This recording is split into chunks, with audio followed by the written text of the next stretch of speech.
Hi welcome to success academy. നമുക്കിന്ന് mixed and അലിഗേഷനിലെ ഒരു ക്വസ്റ്റ്യൻ നോക്കാം. സോ ക്വസ്റ്റ്യനിൽ പറഞ്ഞേക്കുന്നത് മിൽക്കിൻ്റെ റേറ്റ് എന്ന് പറയുന്നത് എത്രയാണ്? 32 ആണ് മിൽക്കിൻ്റെ റേറ്റ്. അതിലേക്ക് വാട്ടർ ആഡ് ചെയ്തപ്പോൾ റേറ്റ് എത്രയായി?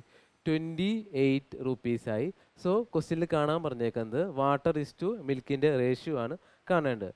സോ നമുക്കിത് അലിഗേഷൻ മെത്തേഡ് വഴി ചെയ്യാം. അതായത് 32 രൂപയാണ് മിൽക്കിൻ്റെ റേറ്റ്, അതിലേക്ക് വാട്ടർ ആണ് ആഡ് ചെയ്തത്. വാട്ടറിൻ്റെ റേറ്റ് 0 ആയി അസ്യൂം ചെയ്യുക. രണ്ടും കൂടി മിക്സ് ചെയ്തപ്പോൾ എത്രയാണ് റേറ്റ്? 28 ആണ് കിട്ടിയത്. സോ ഇത് നമ്മൾ അലിഗേറ്റ് ചെയ്യുമ്പോൾ ഇതിൻ്റെ ഡിഫറൻസ് എത്രയാണ് നമുക്ക് കിട്ടുന്നത്? ഇവിടെ 4 കിട്ടും ഡിഫറൻസ്, ഇവിടെ 28 കിട്ടും ഡിഫറൻസ്. സോ നമുക്കിത് കോമൺ ആയിട്ട് വെട്ടിക്കളയുമ്പോൾ 7:1 കിട്ടും. അതാണ് മിൽക്ക് ഇസ് ടു വാട്ടറിൻ്റെ റേഷ്യോ. അതായത് 7:1 ആണ് milk is to water. So ഇതുപോലുള്ള വീഡിയോസിനായിട്ട് ചാനൽ സബ്സ്ക്രൈബ് ചെയ്യുക. Thank U.